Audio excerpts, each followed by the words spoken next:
File 2849. Senator Anderson.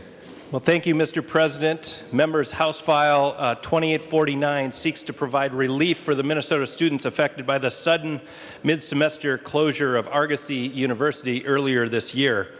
For those members who are not familiar with the story of Argosy's closure, and I'm sure you've been contacted by many students that are affected, Argosy's parent company went into court receivership on January 18th of this year, but the Twin Cities campus remained open for students to finish their spring courses. On March 7th, Argosy announced that it would close its Twin Cities campus on the following day, March 8th, leaving nearly 1,000 students in an extremely difficult situation and circumstances. In addition to their education being disrupted, many of the students did not receive grant and loan funds they were depending on to pay living and miscellaneous expenses. Current state statute requires the Office of Higher Education to disperse student aid funds directly to the college, using the funds to pay tuition and fees before sending the remaining credit balance directly to the student. In the case of Argosy, the entire amount of student aid was kept by the college. House File 2849 gives OHE the authority to reverse disbursements of self-loans for the spring 2019 semester and pay students directly for other state financial aid they were awarded but did not receive from Argosy University. This bill would also require a report by November 30th of 2019 from OHE detailing payments made, the current state of the Argosy closure, and suggested legislation to prevent a similar situation in the future. For students who received aid with lifetime limits, such as the Minnesota GI Bill and Indian scholarships, they will be given the choice to receive a payment or retain the semester for future eligibility. Members, in summary, the goal of this legislation is to protect students who are negatively affected by this closure through no fault of their own. Argosy University received state financial aid funds, closed their doors, and left the students holding the bill. Thanks to the Office of Higher Education and Commissioner Olson, we aim to help these students through accessing these financial aid awards and relieving their loan liability for courses they were prevented from completing. Mr. President and members, I want to thank my co-authors on this bill, Senators Bingham, Clauson, and Draheim. And with that, Mr. President, I'd like to offer the A1 amendment. The Secretary will report the A1 amendment, the Anderson amendment. Senator Anderson moves to amend House File number 2849 as amended pursuant to Rule 45. Page 2 deletes line 31 and 32. This is the A1 amendment. Senator Anderson. Thank you, Mr. President. Members, the A1 amendment does two things. First, it requires students whose loan disbursements were reversed by OHE to subrogate their rights to pursue a financial claim against Argosy based on that loan to the state, who is ultimately the party who sustained the financial loss. Second, the amendment requires the Office of Higher Education to pursue any claims the state has against Argosy for the financial losses the state took as a result of Argosy's actions, as long as that pursuit is in the best interest of the state. This amendment will ensure that OHE makes an effort to recoup the losses to the state because of Argosy's actions. While our first priority is helping students, we also need to make sure that we don't let Argosy off the hook for the irresponsible decisions that left students and now the taxpayers of Minnesota with a bill. And members, this amendment has been worked out through the Office of Higher Education and the House, and I ask for your support. Seeing no Senator Abler. Well, thank you, Mr. President. I just have a point of inquiry. I was looking through the bill and the amendment, and I didn't see the word responsible in the bill, but I see the word responsible in the amendment. Is it your opinion this amendment is probably germane anyway?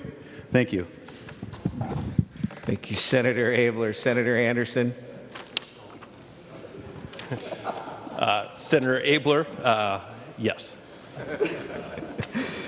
Seeing no further discussion on the amendment, all those in favor of the Anderson amendment say aye. Aye. Those opposed, no. The motion prevails. The amendment is adopted. Senator Bingham. Thank you, Mr. President. First, I'd like to thank Chairman Senator Paul Anderson for your leadership on this issue, and also the Department of Higher Ed for their willingness to come forward and work with us on this. Chair Anderson did a very eloquent job of describing the bill, and so I don't really have anything to add other than in the future and in future sessions, I really hope that the Higher Ed Committee looks at how we can work with the Department of Higher Education and other for-profit universities to protect our students, to protect our taxpayers. And I know that there's a commitment to continue to work on this for next session, but members, I think that's important because this is just a tragedy. It's a tragedy that these students have lost the resources and have lost the time.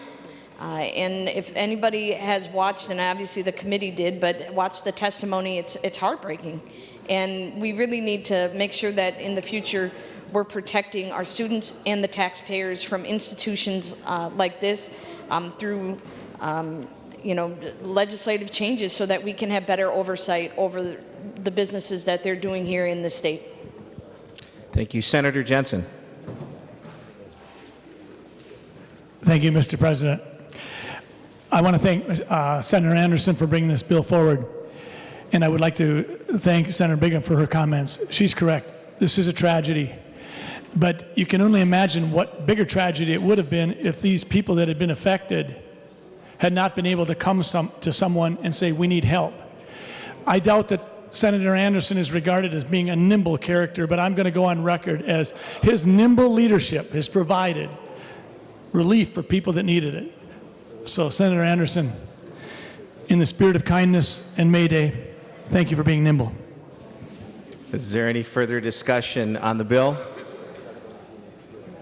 Seeing none, the Secretary will give, it is General Orders 89, House File 2849, its third reading. House File Number 2849, a bill for an act relating to higher education, providing student relief from Argosy University closure.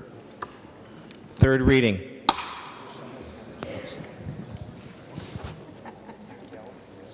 I talk to you a second? Yeah. Any further discussion? Senator Anderson. Well, thank you, Mr. Chair, and I completely agree, Senator Bingham, and that's what I look forward to out of that report in late November, heading into next session. We'll continue to look at this and try and do things that make sure that this doesn't happen to other students in the future. Mr. President and members, with that, I ask for your support today for this legislation and ask for a green vote. The Secretary will take the roll on final passage.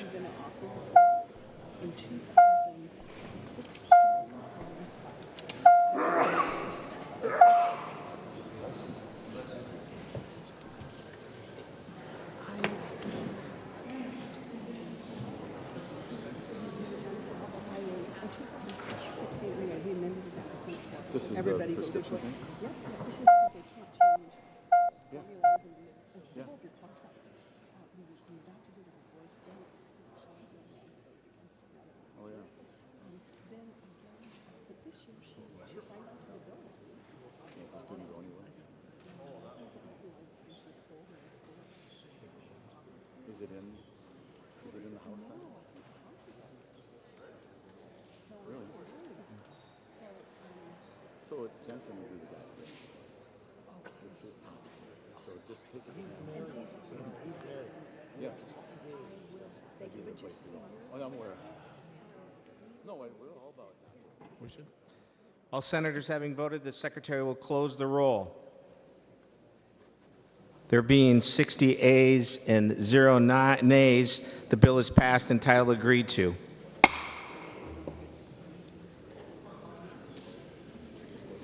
Next bill up is General Orders 35, House File 810. Senator Clauson.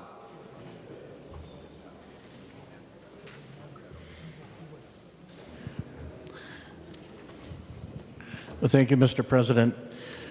I would like to move that the amendment made to House File 810 by the Committee on Rules and Administration and the report adopted May 14th, 2019, pursuant to Rule 45 be stricken. To that motion, Senator Clauson. Thank you, Mr. President. What that clarification is, basically identifies who will pay for the plaque that I'm about to present for the World War I Memorial here on the Capitol grounds. Discussion on the Clauson motion. Seeing none, all those in favor say aye. Aye. Opposed say no. Motion prevails. Senator Clauson. Thank you, Mr. President. Well, this past April 6th marked the 101st anniversary of America's entrance into World War I. But unfortunately, we have no survivors of that war with us, and over time records are lost, memories fade, and history moves forward. Senate File 160 corrects the error in Minnesota's history by recognizing all Minnesota veterans who served in World War I by replacing the current World War I memorial located in the Court of Honor on the Capitol grounds. And you have a picture of the current memorial on your desks. Unfortunately, the current memorial does not recognize all who served in the Great War, or the war to end all wars, as World War I has come to be known. The current memorial recognizes 57,413 Minnesotans who served in the Great War. In reality, over 118,000 Minnesotans served. 1,432 were killed in action, while over 2,100 died of disease. Many died in the 1918 epidemic that killed many people, not only soldiers but others. There are no longer, as I mentioned, veterans from World War I among us, but in their memory and sacrifice, we need to correct their historical legacy. The bill authorizes the Commissioner of Administration to place a memorial plaque honoring veterans who served at home and abroad during World War I. This plaque will replace the current memorial honoring veterans who served abroad during World War I. And the Capitol Architectural and Planning Board will select a memorial design in conjunction with state veteran organizations. I'd like to recognize retired Naval Chaplain David Thompson, who is a constituent. The Senate file we're discussing today is based on his research. The retired commander's father was a World War I veteran, and on your desk is an article by Rubio Rosario from the St. Paul Pioneer Press, which provides additional background information on the memorial and Commander Thompson. And just a little bit more of history on the plaque we're talking about. The ending of World War I is observed annually on Veterans Day. It was originally called Armistice Day, each November 11th, commemorating the 11th hour of the 11th day of the 11th month ending World War I. And the sale of poppy flowers has been a tradition in the U.S. and Great Britain, when November 11th has been called Poppy Day or Remembrance Day in reference to the poem in Fanders Field, where the poppy flowers bloomed across the battlefield. And with that, Mr. President, I'm open to any questions people might have. Discussion on House File 810. Senator Nelson. Thank you, Mr. President. I just stand in support of this long overdue plaque update, and I want to thank Senator Clauson for bringing this to our attention again. I serve on the Capitol Area Architectural Planning Board and look forward to seeing this continue. And I just have to say, as many of you perhaps, I'm reminded of my grandfather who served in World War I in France. And so I just appreciate Senator Clauson's work on this and look forward to seeing it to completion. Further discussion on the bill. Senator Senjum. Thank you, Mr. President, members, and I too want to rise on this one. We're all, I think, back home and even up here involved in veterans issues. We love our veterans, but I will tell you, as much as I've been involved in things back home, I honestly did not recognize that 57,000 Minnesotans died in World War I. That's a lot of people. There were 50,000 across the country that died in Vietnam or so, but 57,000 out of one state, that's a huge sacrifice. And this plaque recognizes that, and I think all for the good. Thank you, Senator Clauson. Further discussion. Senator Abler. Thank you, Mr. President, and we're just all rising to celebrate this great bill, which is going to honor an amazing group of Americans. My own great uncle was an artilleryman and got gassed, and he was never the same after that. And so I want to thank Senator Clauson for doing the work. Ironically, we had the same bill, and we sat at the committee the same day. And this bill is actually the companion is my new housemate, and so I think that how more fitting than to have one of my housemates' first bills be tied to a very experienced senator and a topic of this import. And I want to thank Senator Clauson for his work on this. I think it's really good to honor this group of people that there are so few of left. And so thank you, Mr. President. Further discussion, Senator Limmer.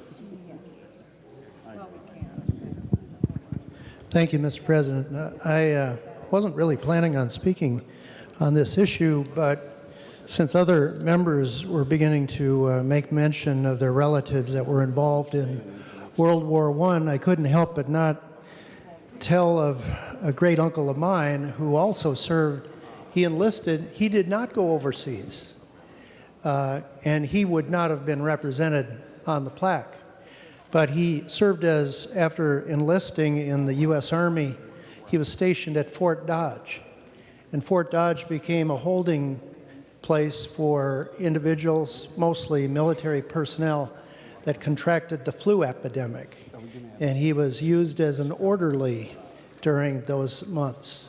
He did not contract the disease as an orderly, and he served out his time, and then he was released after his service. But nevertheless, anyone who serves during a military time and enlists should be recognized, especially during a time of war. Thank you, Senator Clauson, for bringing this to our attention. Further discussion on the bill. Seeing none, the Secretary will give House File 810 its third reading. House File Number 810, a bill for an act relating to veterans authorizing the placement of a plaque in the Court of Honor. Third reading. Members, any final discussion on the bill? Senator Clauson. Well, thank you, Mr. President. I appreciate those comments and talking about everyone's families and backgrounds, so I thought I'd share one of my own. My grandfather on my father's side enlisted in World War I. I think he might have been underage and served in France. When World War II came along, he had three sons, my father and my two uncles.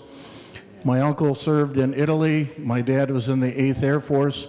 My grandfather volunteered, and he guarded prisoners of war from Germany in World War II in Louisiana. He felt he needed to contribute to the war effort, so he was in both wars. So thank you so much for your support and your stories today. Members, we're on final passage of House File 810. Seeing no further discussion, the Secretary will take the roll.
All senators having voted who have the desire to vote, the Secretary will close the roll. There being 61 ayes and 0 nays, the bill is passed and its title agreed to.